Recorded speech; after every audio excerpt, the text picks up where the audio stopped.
En primer lugar, tiene la palabra el señor Díaz Gómez por el Grupo Parlamentario Ciudadanos. Gracias, presidenta. Quería comprobar una cosa, y perdón, una cuestión de, por favor, que no me, si puede no correrme el tiempo, es que tengo una confusión. En el orden del día, aquí viene como Juan José Méndez, y en algunas de las cosas que nos han pasado viene como Roberto Méndez. Si me permite, señoría, sí. Lo claro inmediato. Es Juan Roberto, aunque... Ah, Juan Roberto, vale, perfecto. Con Roberto es suficiente. Vale. En la documentación que tenemos en la mesa es Juan Roberto también. Vale, perfecto. No, es que lo que me temía yo es que le fuera a atribuir un proyecto que no es, porque tengo mi comisión ordenada y empezar a hablar y estar hablando de algo que no es. Muchas gracias y gracias por la aclaración. Bueno, pues buenos días. Bienvenido al Congreso de los Diputados, señor Méndez Barbudo, y enhorabuena por haber sido seleccionado por el Comité de Expertos en el grupo que, a juicio de mi grupo parlamentario de Ciudadanos, debería ser del que saliera el Consejo de Administración y el presidente o presidenta de Radio Televisión Española. Bueno, usted tiene un perfil de la casa, hay un hombre yo creo con mucha experiencia en radio que puede aportar. La verdad es que entre los candidatos elegidos por el Comité de Expertos hay un equipo que podría complementar muy bien muchas de las especialidades y de las necesidades que tiene este Consejo de Administración y carencias, y yo a usted en este caso le veo la posibilidad de conocer muy bien la radio. Yo creo que es muy interesante y acertado su visión sobre el plan de evolución. Lo que más me ha gustado de su proyecto, una de las cosas que más me han gustado, ha sido el plan de evolución hacia el entorno híbrido.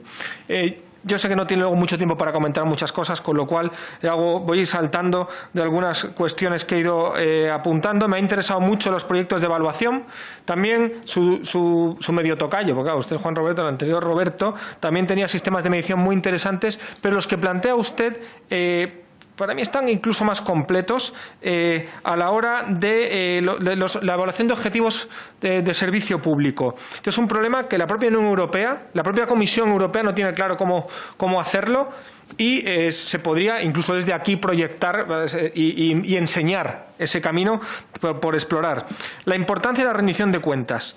Pues mire, yo creo que usted también hace muy bien en indicar esta importancia, porque hemos tenido presidencias y administraciones únicas, pero también presidencias que han estado enfrentados al Consejo de Transparencia, a la CNMC, que han incumplido sentencias de tribunales, que se han pasado por las narices las recomendaciones del Tribunal de Cuentas. La propia Comisión de Control nos ha dicho, eso no le respondo, nos ha pasado. Entonces, yo creo que la rendición de cuentas es una cuestión muy importante y muy destacable de su proyecto también. Y por último, por hablar de la financiación, propone usted limitar la aportación estatal, aunque pide una aportación inicial extraordinaria que puede ser justificada, de ese 10% de fondo para que tenga la Televisión Española un fondo de reserva allí.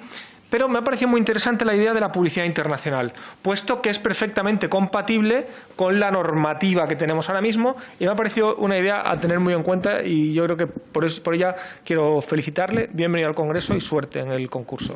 Muchas gracias, señor Díaz. Por el Grupo Parlamentario Confederal de Unidas Podemos en Común Podem, Galicia en Común, tiene la palabra el señor Guijarro García. Muchas gracias, presidenta. Buenos días, señor Méndez. Bienvenido al Congreso. Desde mi grupo parlamentario tenemos sobre todo cuatro ítems que nos preocupan especialmente y por los que le quiero preguntar, en fin, para que se pueda usted extender en la medida en que la limitación de tiempo lo permita. Pero estos cuatro temas son particularmente los siguientes. En primer lugar, sobre la política de transparencia que cree usted que se ha llevado a cabo actualmente en estos últimos años en Radio Televisión Española, y cómo cree usted que se puede mejorar, entendiendo que todo es mejorable, ¿no? En segundo lugar, la cuestión de las externalizaciones, ¿no?, que es un tema que también nos preocupa en la medida en que mi grupo parlamentario considera que no se ha sabido o no se ha aprovechado todas las capacidades internas que tiene la corporación y que quizás se ha podido abusar de esta figura, por lo demás no le tenemos ninguna especial manía o apego. Sencillamente nos parece que es una herramienta que puede ser útil en determinadas circunstancias, pero de la que quizás se haya podido abusar en estos últimos años, como le digo. En tercer lugar, sobre la llamada manipulación informativa, que esto es también una de las cuestiones, digamos, polémicas de los últimos años, aunque seguramente la polémica viene desde el principio de los tiempos, ¿no? por lo menos desde que existe el concepto de periodismo o medios de comunicación, ¿no? Pero en todo caso, dado que estamos en una era donde, en fin, esto ha sido motivo de una importante disputa política, y puesto que en un momento de globalización y de digitalización pues la velocidad a la que corren las noticias es máxima, quizá también la preocupación por una posible manipulación informativa desde mi grupo también es máxima, ¿no? Y luego, en último lugar, pero no menos importante, la política laboral. La política laboral que ha llevado a cabo Radio Televisión Española en estos últimos años, ¿no? Lo digo porque desde mi grupo también pensamos que se ha abusado de la interinidad y que sigue habiendo una bolsa de interinos y de interinas a los que no se les termina de solucionar digamos su futuro laboral, y en general la política laboral digamos como elemento de motivación de, por lo demás, un cuerpo de técnicos y expertos que consideramos muy bien preparado, pero que quizá ha faltado una cierta motivación también en lo que respecta a las políticas laborales que se hayan podido llevar a cabo, ¿no? ¿Cómo cree usted que esto podría mejorar en el futuro? Por lo demás, le agradezco sus respuestas, le deseo mucha suerte. Gracias, presidente. Muchas gracias, señor Guijarro. Por el Grupo Parlamentario Vox tiene la palabra el señor Mariscal Zavala. Gracias, presidenta. Buenos días, candidato. En primer lugar, felicidades por llegar hasta aquí y enhorabuena, y agradecerle sobre todo el esfuerzo y el tiempo que le ha dedicado para elaborar un proyecto para la televisión española. Consideramos que los españoles reclaman una televisión de la cual se puedan sentir orgullosos, como los británicos se sienten orgullosos de la BBC, y creemos que el nuevo Consejo de Administración va a tener un papel fundamental para que esto sea posible. Quería advertirle que nosotros no hemos formado parte de este proceso de selección de candidatos, ni el debate sobre la elaboración de la ley que reformó esta manera de elegir a los nuevos miembros, ni tampoco en la elección de los expertos, del comité de expertos, y posiblemente pues también se nos excluya de la posibilidad de elegir algún candidato para el nuevo Consejo de Administración. Esto lo digo porque estamos interviniendo todos los grupos parlamentarios, sobre todo para hacer nuestra labor, que es de leer estos proyectos y de hacerles las preguntas que muchos españoles puede que también se estén haciendo. Y estamos hablando en un contexto en el que muchos españoles se les está diciendo que pues su trabajo no es esencial y que por lo tanto no pueden desarrollarlo, aunque nosotros, como dijo nuestro presidente, cualquier trabajo es esencial porque cualquier trabajo lleva un hogar, un alimento al hogar. Pero bueno, en esta cuestión lo digo porque creo que estamos ante un mero teatro en el cual los partidos políticos que están en la mesa ya han decidido cuáles van a ser los elegidos para este nuevo miembro, para este nuevo Consejo de Administración. En este sentido, quería preguntarle que usted formó parte de la lista de Podemos en Almagro en el año 2015. ¿Usted sigue teniendo alguna relación con Podemos? Y por último, usted es licenciado en Historia, y una de las series que más me gustó de televisión española fue la serie de Isabel, y a continuación la serie de Carlos Rey Emperador.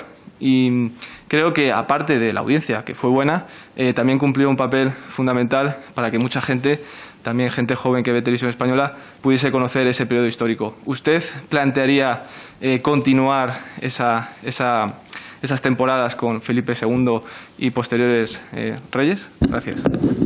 Muchas gracias, señor Mariscal. Por el Grupo Parlamentario Popular tiene la palabra la señora Montesinos de Pérez. Gracias, señora presidenta. Bienvenido, señor Méndez, a la Comisión Consultiva de Nombramientos en nombre del Grupo Parlamentario Popular, y gracias por participar en este concurso, como así se le venimos dando a todos los que vienen a comparecer. El final del concurso público es también el final de la Administración única, la recuperación de una gestión colegiada en Radio y Televisión Española. Yo, antes que nada, y permítame esta premisa, sí que le quería dejar claro que nosotros no estamos preguntando sobre el proyecto, que entendemos que eso ya se vio en una fase previa, sino estamos planteando una serie de cuestiones que entendemos que para nosotros sí son relevantes a la hora de cómo ustedes se pronuncien sobre ellas. Que culmina el concurso, como le decía, en la solemnidad de esta sesión parlamentaria, y lo hará muy pronto en el Pleno de esta Cámara y en la del Senado con las votaciones definitivas. Si alguien pensaba que el Parlamento no estaba concernido con la resolución del concurso, es evidente que se había equivocado. Destacamos este aspecto porque nos permite unir la trascendencia de elegir en el Parlamento una nueva dirección de Radio y Televisión Española con el fin de la provisionalidad en la corporación. y preguntarle cómo valora usted el fin de esa etapa de provisionalidad, que no le pedimos que la enjuicie, sino sobre todo mirando hacia el futuro con el futuro consejo que en breve dispondremos en Radio Televisión Española. La segunda cuestión es qué mensaje cree que hay que transmitir para que Radio Televisión sea una referencia de calidad y de consenso y no una disputa permanente. Y por último, si tuviera que defender la viabilidad de Radio Televisión Española, en muy pocas palabras, ¿cuáles serían esas palabras? Porque yo creo que uno de los objetivos es poder recuperar a los ciudadanos, poder recuperar ese prestigio del que ha gozado Radio Televisión Española y sobre todo en un mundo ahora tan competitivo, que es lo que más nos preocupa, porque el mundo audiovisual no es el mundo que conocimos hace años atrás, sino todo lo contrario, una competencia enorme entre las privadas, públicas, las plataformas, y además es muy destacable para nosotros, es muy importante la producción propia interna, la producción interna de Radio Televisión en este caso y en el resto de las plataformas es uno de los principales motores de la industria audiovisual. Nada más y muchas gracias. Muchas gracias, señora Montesinos. En último lugar, por el Grupo Parlamentario Socialista, tiene la palabra la señora Raya Rodríguez. Gracias, presidenta. Bienvenido, señor Méndez. Gracias por venir aquí a defender su proyecto y gracias también por hacernos llegar este dossier a última hora, que sin duda contribuye a tener más conocimiento de lo que usted pretende hacer con la Corporación de Radio Televisión Española.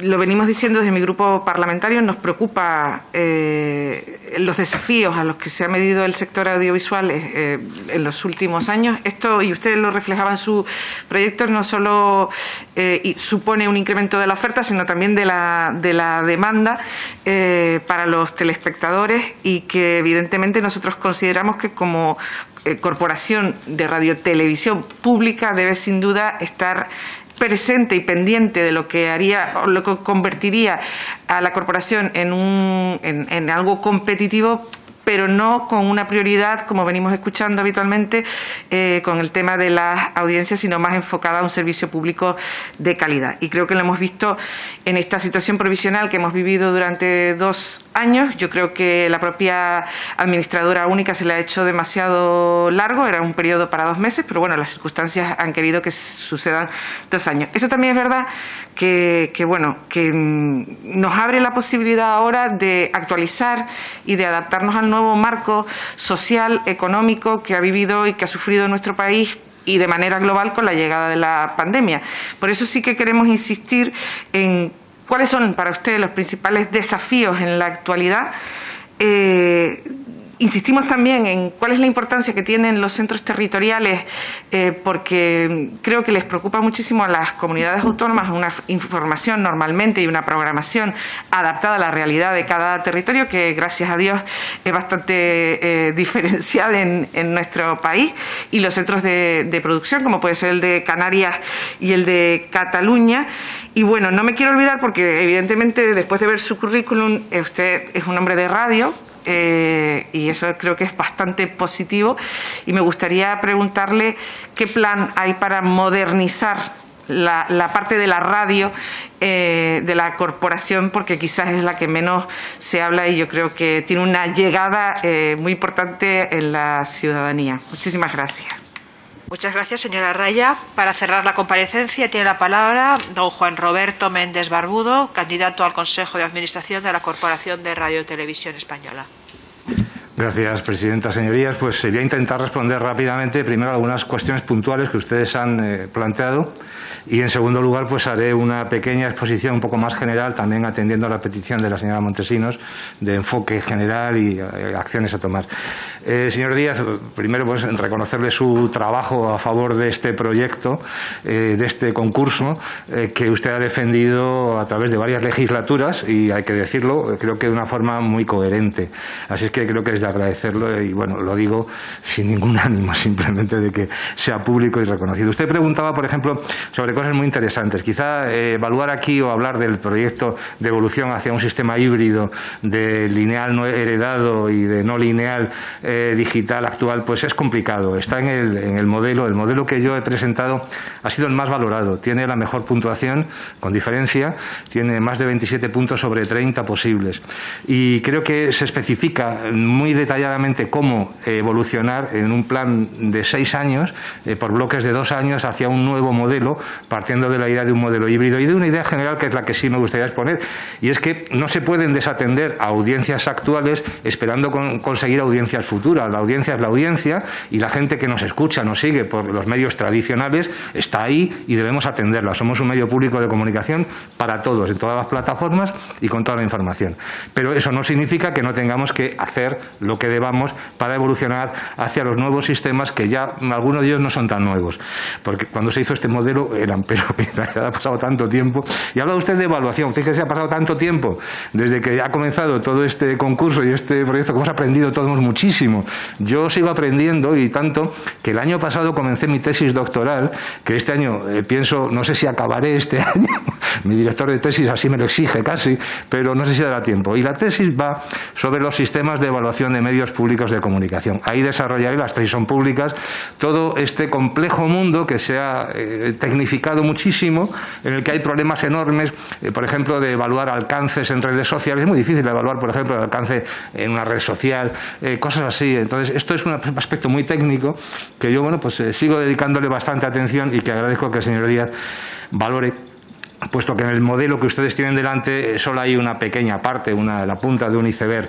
El comité de sabios que se designó hace ya, parece que fueron casi 15 años, elaboró una serie de elementos de evaluación muy interesantes para retomar y para tener en cuenta sobre los medios públicos de comunicación. En fin, luego volveré sobre algunas cosas. Señor Mariscal Zavala, yo no me he presentado nunca por Podemos. La lista a la que me presenté en Almagro es una agrupación de electores transversal en la que había muchas personas. Nunca me he presentado por Podemos, por lo tanto no mantengo relación con Podemos actualmente ni me presenté por Podemos. Es decir, eso no es así. Respecto a la historia, pues sí, claro. Yo soy licenciado en Historia, me gusta muchísimo y me gustaría que la presencia de la historia, por supuesto, fuera mayor. Siempre dentro de un contexto armonizado, armónico y coherente, porque es verdad que muchas veces intentamos que algunas partes de la programación hacer digamos que se vean más o que haya más, y cuando realmente yo creo que lo que es muy importante es que toda la programación tenga una coherencia y esté estructurada. Entonces, fíjese que además de meter contenidos culturales o contenidos históricos, que yo valoro, ustedes hace poco he visto en la prensa que evaluaban, por ejemplo, la necesidad de hablar de una parte de la historia de España, me parece muy interesante, del siglo XVIII, que es la participación de la monarquía española en la independencia de los Estados Unidos, que en ese proceso, que en Estados Unidos es muy conocida, aquí en España quizá menos. Claro que es interesante, cómo no. Siempre dentro de una programación estructurada. El modelo que yo he presentado ha sido valorado de una forma que yo agradezco por el comité de expertos, como digo, es el más valorado, y una de las razones que daban para esta buena evaluación de mi proyecto es la enorme estructuración del mismo. Creo que es un gran valor, y por esto le digo que la programación de historia sí, y de cualquier otra cosa, lógicamente, y creo que la historia está representada desde mi punto de vista, pero habría que evaluarlo, hay que encajarla dentro de una estructuración de la programación. La programación actual adolece de falta de estructuración, y esa desestructuración de la programación se refleja en dos cosas: falta de confianza y pérdida de audiencia en general. Creo que lo que usted dice hay que encajarlo dentro de todo ese ámbito. Y bueno, quería también hablar de algunas cosas que el representante de Unidas Podemos nos ha comentado. Vamos a ver, la transparencia. En el proyecto que tienen ustedes a su disposición hay 10 páginas dedicadas a criterios de transparencia y rendición de cuentas. Voy a resumir porque la pregunta que usted hace creo que es muy relevante. Es importantísimo acceder a mayores niveles de transparencia en la corporación. El criterio que yo sigo en el modelo y que seguiría en caso de tener responsabilidad de la gestión de la empresa sería el de todo es transparente.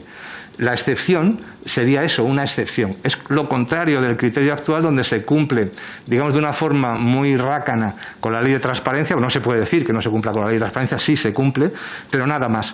Mi criterio es el contrario. Todo es transparente, alguna excepción habrá, lógicamente, pero serán las excepciones. Transparencia, contratos, criterios de programación, sueldos, etcétera. Sí, toda la transparencia. Y luego, también preguntaba usted, por ejemplo, por las cuestiones de personal. Mire, en el modelo que tengo a su disposición y que me presto a comentar con ustedes lo que deseen, hay varios criterios muy relevantes. Efectivamente, la plantilla de Radio Televisión Española está desequilibrada. Hay sectores, hay zonas de la producción que carecen de personal y de medios para desempeñar sus labores y otras que no tienen la carga de trabajo suficiente. Está muy desequilibrada. Y luego la contratación tampoco ha sido correcta. Efectivamente, se han contratado para puestos de trabajo fijos, se han hecho contratos temporales, interinajes, contratos temporales, etcétera. Esto ha dado como resultado pues deficiencias en la plantilla bastante serias. Yo lo que propongo es una estructura, es estructurar la plantilla de Radio Televisión Española en base a dos ejes. Un eje que es el formado por una relación de puestos de trabajo, aunque parezca increíble, en Radio Televisión Española no sabemos cuáles son los puestos de trabajo que tenemos y sus funciones, nunca se ha hecho una relación de puestos de trabajo, hay que hacerla, lo primero, y en función de esa relación de puestos de trabajo que especificaría las funciones de cada puesto y los méritos o requisitos de formación que habría que tener para acceder a ellos, pues habría que hacer una carrera profesional para todos ellos, empezando por los puestos directivos, que no siguen estos criterios. Un reciente informe del Tribunal de Cuentas se ve cómo dice el Tribunal de Cuentas que los puestos directivos no tienen las funciones asignadas. Esto es especialmente grave. Lógicamente hay que subsanarlo inmediatamente. En fin, creo que no voy a extenderme más sobre este tema, porque está muy desarrollado en el modelo y estoy a su disposición para continuar. Además, hay también una comisión de empleo. Tenemos un nuevo convenio que se ha firmado hace poco que establece una serie de guías, lógicamente, en lo laboral que hay que seguir. Algunas no se siguen. Y también establece un camino para algo que es muy importante en nuestra plantilla. Nuestra plantilla está envejecida, es una plantilla que tiene una edad alta, elevada, y gracias al proceso que espero que comience con este tercer convenio, a partir de la firma de este tercer convenio, se va a proceder a una renovación de la plantilla, puesto que hay muchas personas de la corporación que optarán por o que ya cumplen el tiempo para jubilarse o prejubilarse. Así que espero también que haya esa opción, hay una oportunidad de renovar la plantilla y de reestructurar y remodelar toda la plantilla de Radio Televisión Española para que sea más eficaz en el cumplimiento de las funciones asignadas. Voy a hablar de financiación, señor Díaz. Todo el mundo ha hablado, casi que sí. Y le voy a decir una cosa, la financiación, como ustedes han dicho, es responsabilidad parlamentaria, no de un consejo de administración, que lo que tiene que hacer es cumplir con lo que ustedes digan. Manifestar varias cosas. La corporación está capacitada para gestionar lo que ustedes decidan. Es decir, si deciden publicidad, ya hemos gestionado publicidad. Si deciden un sistema mixto, también lo podemos gestionar. Si deciden otra cosa, perfecto. Encantados. Ahora, no me voy a ir de lo que ustedes preguntan. Ustedes piden opinión respecto a la financiación. Yo se lo voy a decir muy claramente, señorías. Yo creo que la mejor financiación es la que se cumple, porque la actual no se cumple. Y es probable que se diseñen otras que tampoco se cumplieran. Desde el punto de vista de la Corporación Radio Televisión Española, lo que necesitamos es, por supuesto, una financiación estable, suficiente y una financiación que además sea adecuada. Ese tercer término que está en la ley y que no se contempla es clave. El que sea adecuada la financiación significa que tenemos que contar con un contrato programa. Sea cual sea la que ustedes diseñen, necesitamos saber cuál es ese contrato programa para poder evaluarla. Es que si no es imposible. Entonces no se puede cumplir una ley de financiación tan fácilmente si no se cumplen los elementos que tiene. El que no se cumple actualmente, entre otros, y es fundamental que se cumpla, es un contrato programa. Hay que decir que la responsabilidad del contrato programa es del Gobierno. Los gobiernos que han gobernado en los últimos 12 años, ninguno ha cumplido la obligación legal de elaborar un contrato programa. Creo que esta Cámara pues sí debe ser consciente de ello y yo pido que por favor que se cumpla esto. Por lo tanto, para mí la mejor financiación, le digo, es la que se cumple. Y dentro de eso tengan ustedes la seguridad de que la gestión de la financiación en Radio Televisión será correcta. La externalización, preguntaba usted, señor Jarro, pues ¿se abusa de ella? Sí, actualmente sí. Yo planteo en el proyecto que les he enviado, que está muy valorado, pues un sistema que llamo de doble evaluación de la producción interna. Bueno, esto se refiere pues a cuestiones que son definitivas para decidir si se externaliza o no un proyecto o una producción. Se evalúa primero el coste y luego se decide, ¿no? Pero en la evaluación del coste creo que hay deficiencias y creo que no debería hacerse como se hace. Si se otorga además hay que tener en cuenta que creo que tampoco se cumplen los porcentajes legales de producción propia interna en algunas cadenas, pues creo que evidentemente el resultado que da la propuesta de gestión que tienen ustedes es una menor externalización, o al menos esa es la intención. No hay nada en contra de la externalización cuando sea necesaria, pero hay que demostrarlo, y esa demostración creo que muchas veces no se lleva a cabo. Entonces, esa es la criterio de evaluación. En fin, hay muchas otras cosas, no voy a extender más. Yo sé que dejo alguna de sus preguntas sin responder, lo lamento, estoy a su disposición para responderlo en cualquier momento. En fin, yo encantado, porque además creo que el intercambio entre los grupos políticos y las personas que pueden gestionar la corporación es muy relevante. Y por tratar algún tema que la señora Montesinos, creo que con muy buen criterio decía, más allá del proyecto, porque el proyecto ya lo tenemos, ¿qué hay? ¿No? O sea, ¿cuál es la intención? La intención creo que se puede resumir en una idea general. Mire, yo creo, y con eso se responden varias preguntas, que ha surgido un problema que se ha agravado en los últimos 2 años, especialmente. El problema es el de la confianza en los medios. Y este problema es transversal y nos aboca a muchas decisiones y a muchas cuestiones. La ampliación que les he dado, que tiene usted encima de la mesa, no es otra cosa que un informe de la UER sobre la confianza en los medios de toda Europa, de los países de la Unión Europea. Y aquí nos encontramos con algunos datos que creo que nos van a dar pie a entender qué es lo que estoy diciendo. Este gráfico que ustedes tienen delante, este es el gráfico sobre la confianza en medios en los países de la Unión Europea. Estos son los países que más confianza tienen y estos los que menos. España está aquí, el tercero por la cola. Es decir, la población española, los españoles y las españolas confían poquísimo en los medios de comunicación, muy poco. Y me decían ustedes, ¿y la radio? Bueno, pues resulta que si ustedes ven este informe que tienen delante, que es del año 2020, es de abril del 2020, por eso es una actualización también, verán que la radio es el medio de comunicación en el que más se confía. Dentro de la Unión Europea, institucionalmente se confía primero en los ejércitos, en el ejército, luego en la policía, y la tercera institución en la que más se confía en la Unión Europea es en la radio. Luego es un gran generador de opinión y un medio que hay que destacar. Sin embargo, en España, la confianza en la radio ha disminuido como medio, según dan las estadísticas, gravemente en los últimos 2 años, y sigue disminuyendo. La propuesta que yo les hago es muy sencilla y no está en el proyecto porque no era tan crítico. Es centrar toda la actuación, en un primer momento al menos, en conseguir aumentar la confianza en los medios de comunicación. No solamente los públicos, que por supuesto, pero en todos. Es fundamental y es un proceso que, por ejemplo, para lo que ha planteado el Grupo Unidas Podemos en algunas ocasiones respecto a la desinformación, es fundamental. Las estadísticas nos dicen que cuando no hay confianza en los medios de comunicación en general, y especialmente en los públicos, la gente recurre a informarse donde puede, es decir, en fuentes de información que no están contrastadas, en redes sociales, etcétera. Esto da lugar a una desinformación y a que la desinformación avance. Entonces, lógicamente, ¿cómo se combate contra? ¿Me permite, puede ir terminando? Voy a ir terminando. ¿Cómo se combate contra la desinformación? Pues con información de calidad y con información fiable y con medios de comunicación en los que se confíen. La propuesta general, es ampliar esta confianza en los medios de comunicación. ¿Cómo? Pues mire, hay una serie de medidas que hay que tomar. Es llegar a todos, tener el mayor alcance posible, con contenidos comprensibles y accesibles, mantener a los ciudadanos informados, información para todos, con diversidad de opiniones, mostrarse cercano a los contenidos y a los intereses de las personas, de los españoles, averiguar lo que interesa, esto es algo muy importante, muchas veces programamos sin saber lo que le interesa a los españoles, demostrar independencia, fundamental, mantenerse neutral en las opiniones, diferenciar claramente información y opinión, ofrecer información de contexto, muy relevante en la actualidad, y cubrir los hechos social, política y culturalmente relevantes.